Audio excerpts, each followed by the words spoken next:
Olá pessoal, tudo bem?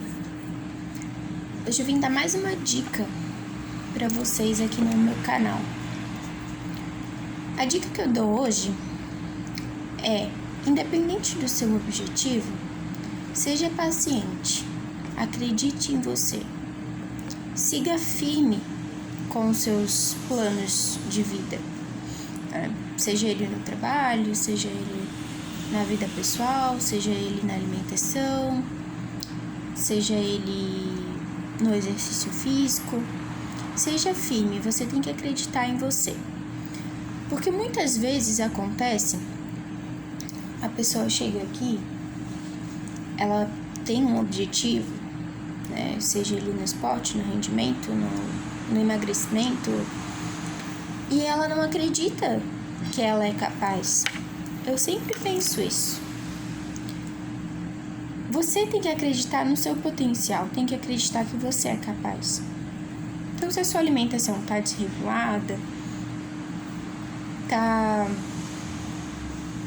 não tá como você gostaria que estivesse, se no seu trabalho não está tão bom quanto você acha que poderia estar, você tem que procurar resolver, né? Procurar sempre a solução dos problemas e não focar no problema. Ai, Amanda, mas eu sou muito fã do doce, não consigo largar o doce. Mas espera aí, vamos tentar devagar. Vamos tirando devagar o açúcar da sua alimentação. Eu consumo muita bebida alcoólica, eu consumo muita gordura na minha alimentação. Vamos reduzir devagarinho, né? Vamos ir adaptando o organismo. Vamos ir criando novos hábitos de vida. Então, acho que isso é o principal.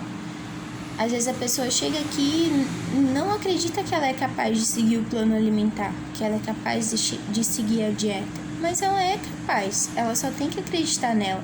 Ela tem que se organizar. Se for preciso, ela pode congelar os alimentos, se ficar mais prático. Ela tem que ver um jeito de resolver o problema, mas trazendo praticidade pro dia a dia dela. Eu sempre falo, gente, carregar uma fruta é tão prático. Coloca dentro da bolsa. Antes você comer uma fruta em pequenos lanches, do que você parar em algum lugar e comer um alimento que tem excesso de açúcar, excesso de gordura, por exemplo, um bolo recheado, uma torta recheada, né? Então, antes de você levar uma fruta consigo, carregar numa bolsa, numa sacolinha e consumir essa fruta, do que extrapolar nos alimentos industrializados. A fruta, que nem eu disse anteriormente, vai te trazer benefícios. Os alimentos industrializados não. Só vão contribuir para o ganho de peso, só vão contribuir para a alteração de exames, né? Só vão contribuir para doenças futuras. Tá bom? Fica a dica da Nutri. Todo mundo é capaz, foca no seu objetivo, trabalha sempre buscando melhorar, sempre buscando a solução dos problemas e não focando só nele, tá bom? Beijo da Nutri.